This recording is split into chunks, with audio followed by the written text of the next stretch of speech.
Naalala mo bro, like, di ba pag Pasko, normal yung mamamasko ka sa mga ninong Aguinaldo, at ninang mo. syempre. Yung Aguinaldo, di ba? Doon lang ako naglo-look forward sa Pasko. yung magmamano ka, tapos bibigyan ka ng ninong o ninang mo ng Aguinaldo. Ampaw. Yan. Yung nakalagay sa red na. Ampaw ba tawag Ampaw dun? yata yung tawag doon eh. Yung Chinese? Yung Chinese na, yung kulay pula. Alam nila yun. Nakakamagkano ka normally pag Pasko? Ang ginagawa kasi nung naalala ko eh. Ito yung scam ng mga magulang eh. Ang itatago muna. Tapos makakalimutan mo.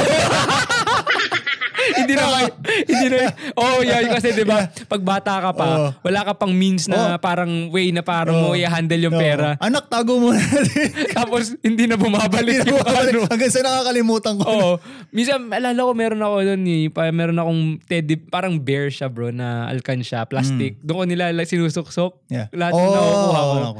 O kaya nung alam ko nung medyo malaki-laki na ako, inibigay ko kay mama tapos parang ginawa niya kami ng bank account sa China Bank. Ayos ba? Tapos nilalagay. Sa bank nagtatrabaho yung mama mo. So ginawa niya, nilalagay niya doon. Sabi ko, yun yung time na yun. Tapos ang gagawin. Tapos iniipon ko lang. Tapos pag na masapat na naipon ko, below cellphone.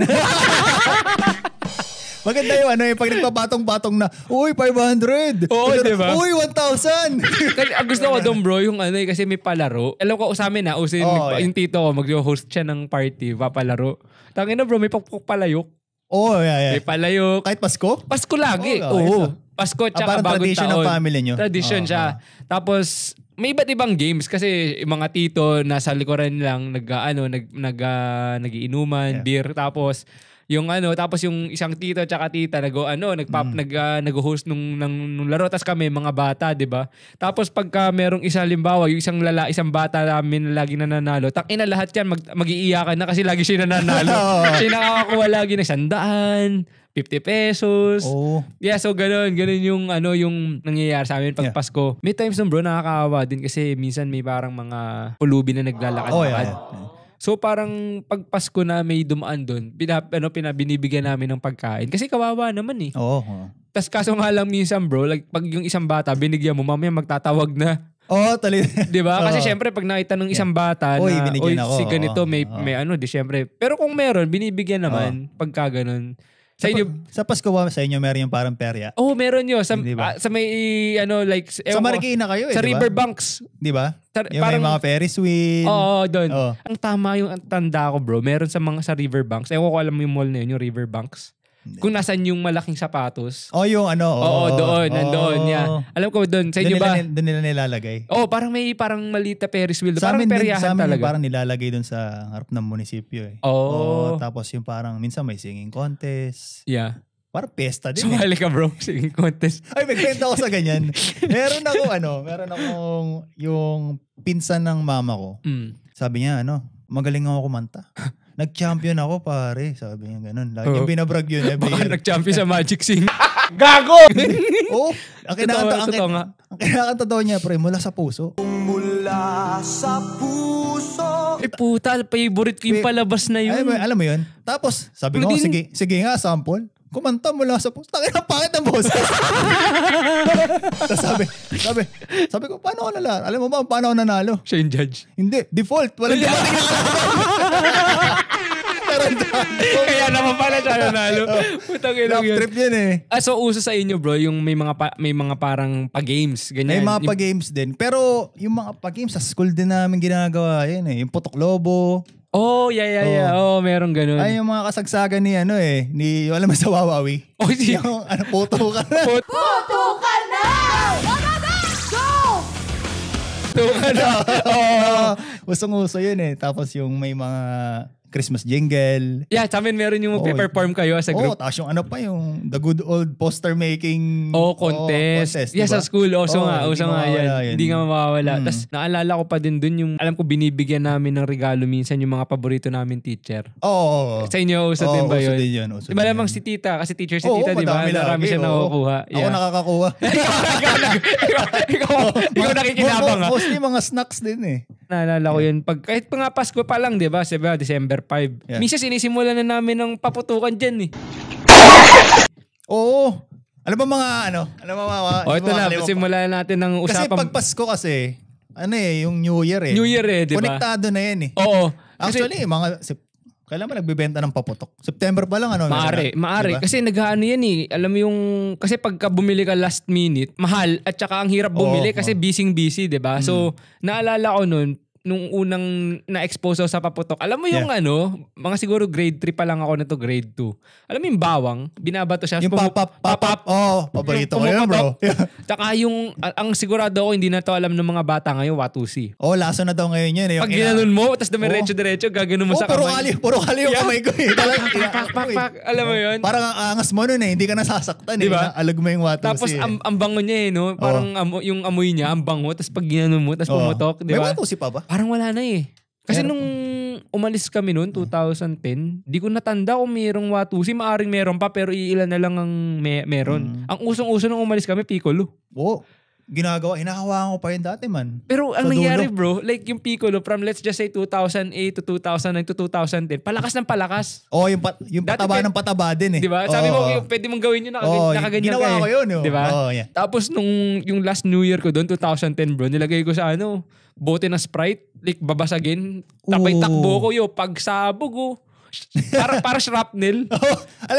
May ginagawa pa kami dati sa galit na galit yung tito ko. Yeah. Lagi na ninanakaw yung lighter niya eh. kasi pag binato mo sa pader yan, sumasabog eh. Diba? Yeah, sumasabog nga. So yun pa nga lang, 25 pa lang, ang dami. Alam mo na pamasko namin, pupunta na kami sa sari-sari store. Bibili kami ng Piccolo niyan. Puto ka na dyan. Kasi yung alam yung days leading up to sa New Year. Nakakatawa dun eh. Kahit bata ka, bibentahan ka. Bibentahan ka eh, diba? Pakailam eh. Meron dati bro, like siguro mga 5 years old ako nun, kundi 5, 6. Alam mo yung Roman candle, yung nakaganong ka lang, yung umiilaw siya tapos may lumalabas. Roman candle ang tawag dyan. Quitis ba yun? Hindi siya quitis kasi yung quitis talaga sumasabog. Ito ipailaw lang. Lucis. Iba pa yung lucis bro. Yung lucis, yung alam mo na yung parang dito. Yung kulay gray yun, di ba? Oo, alam mo yung dito yung lucis, yung mga dito, yung ganun lang. Yung Roman candle, para siyang ganito kahaba. Tapos, ang gagawin mo, pag sinindihan mo, naglalabas lang siya ng ilaw, nag-iiba-iba. So, ang ginawa ko nun, inikot ko. Pag ikot ko, bro, bumalik. Nag-backfire. Sunog yung ganito ko, bro. Oh, shit. Parang ito, alam ko dito yata sa kaliwa, kung hindi yung kaliwa. O tama, dito sa kanan. Parang may buwan dito ko, bro, tsaka to, sunog. Oh my God. Yeah, sunog talaga. Tapos, naalala ko nun, ang gamot na ginamit nila mama, toothpaste. Yeah. Toothpaste. Kaya di ko, alala ko pa yun eh. Ewan ko sana nasa bahay pa yung picture namin na yun ni Kuya. Kasi lagi, taon-taon, lagi kami ni Kuya ginagawa ni Mama, yung matching kami ng damit ni Kuya. Kaya napagkakamala kaming kambal. Tapos, nakapicture si Kuya nun. Alam ko si Kuya para semi-kalbo nun eh. Ilang taon ba yung gap niya? Isa lang. Yeah. Kaya magkadikit kami ni Kuya. So ngayon, nakaakbay sa akin si Kuya, tapos yung kamay ko nakaganyan kasi nga merong may sugat. Oo, naalala ko yun. Tapos nun, parang simula pinagbawalan ako ni Mama magpaputok kasi nga gawa no. Pero nung tumanda ako, di na rin naman niya kami napigilan. Tsaka talagang every year may sa balita. Yun ang inaabangan ko. Bro, nakapunta ka pa ulit? Oo naman. Ha? Ayun o. Hello. Bro, hindi inaabang. Alam mo sa mga Jessica So, tapos rated K, tapos naka-gray out. Naka-gray out pa eh. Talagang puto lang kami. Hindi kasi natututo. Alam mo yung sinabing huwag mamumulot the day after ng New Year, namumulot pa din. Tapos yung sinisindihan nila, puto agad. Yung pagkasindi mo, biglang masabog sa'yo. At meron ka bang memory na ganyan sa mga tropa mo o at least sa barangay nyo na may nangyaring ganyan? Wala naman ako. Wala. Yeah, thankfully. Nakaka-trauma yun siguro, Meron sa amin bro, like bagong taon. Siyempre pag bagong taon, inuman. Ganyan. Di ngayon, yung isang kapitbahay namin, siguro nakainom na, ganyan. Pero ang pinapuputok niya, 5-star. Di ba yun yung 5-star, yung malakas? Ay, na-OG talaga. Yun yung parang pag sinindihan mo, kailangan medyo malayo ka kasi minsan ang bilis nung meat siya maubos. Sasabog agad. So ginawa nitong si Manong, lasing siya. Di hawak niya 5-star. Hinawakan niya yung 5-star? May hawak siyang 5-star. May hawak siyang sigarilyo. Okay. Ang ginawa niya, sinindihan niya yung 5-star gamit yung Yossi. Sinindihan niyang ganun. Pagkasindi niya, sabog sa mukha niya. Ang nangyari, sabay bato, sabay subo. Ang naisubo niya, 5-star. Ang naibato niya, yung Yossi. Ina bro, basag ang mukha. Grabe. Ganong kalupit. Tangina sabi grabe ko. yung mga pangalan din kasi yung sa mga paputok eh. Thunder Lolo. Goodbye Philippines. Tangina. Lapla. Yun yung yung malaking 5-star yata. Yun yung mga alam ko may 1 point pinagbabawal na sa Pinas yun kasi sobrang alam mo yung Sintiron ni Judas. Pero yun yung maraming 5-star lang. Yung pinagdikit-dikit. Oo. Pero kasi ano yan eh, like kayo ba nila tita noon sa Pinas, like tradition yung bumibili ng paputok or like hindi masyado? Hindi pinagbabawalan nga ako actually. Yeah. Kasi, di ba? Sayang sa pera or ano? Hindi kasi delikado. Din Delikado. kasi. Pero hindi naman nila ako napipigilan kasi talaga ako bumibili. Kami nila papa nun, sila papa siguro pagka lang merong time na ano, let's say, nag-move kami ng, kasi from Cubao, nag-move kami ng Marikina. Yun lang yung one time na naalala ko na bumili sila papa ng paputok kasi parang gusto nilang i-celebrate. Kasi ayaw nila like bumibili ng paputok. Una kasi nga yung cost na maaring masaktan ka. At pangalawa, like parang sinasabi nila, sinusunog mo lang yung pera mo. Hindi kasi fan naman talagang paputok eh. Yun nga, kaya nga sabi ko hindi rin nila ako mapigilan. Pero yun naalala ko kasi nung lumipat kami ng Marikina 2002, yun yung talagang bumili si papa ng paputok. Naalala ko may whistle bomb pa kami nun eh. Alam mo yung whistle bomb? Yeah. Alam mo yung boga? Yung sinisindihan na parang... Yung pipe na PVC? Yun yung sumikat. Naalala ko, meron ganun naputokan sa amin sa mukha. Yung ano eh. Alam mo yung meme na bata, sinindihan, pagharap niyang ganun. Tsaka sumabog yung buo. Alam mo yun? Naalala ko yun. Yung umiyak siya bigla. Pero yun yung boga, parang I think yun yung ginawa nila para medyo safe na eh. Kasi di ba parang ano ba yung alcohol? Alcohol lang yan, i-spray mo yan. Tapos sisindihan mo, tapos sasabog siya, di ba? Pero iba pa rin kasi yung saya ng whistle bomb.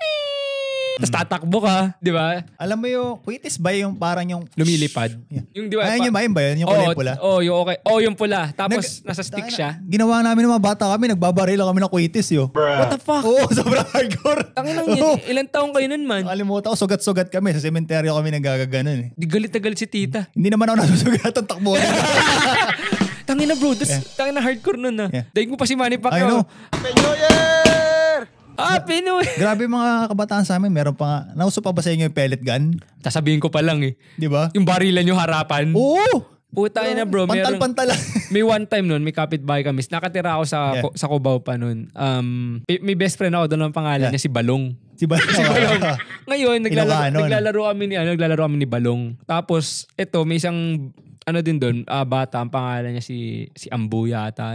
Ambo ang pangalan niya. Naglalaro kami nila Ambo. Ngayon, nagkataon to si Ambo, pagkaputok niya, tinamaan yung kapatid ni Balong. Oh, shit. Si Neneng. Yeah. Tinamaan bro, dito siguro sa may waist. Ngayon, galit na galit yung parents ni Balong. Gusto nga yung air squad tong si Ambo. Pero ginawa bro. Oh, grabe. Kawawa. Salba yung mga bata sa iyo.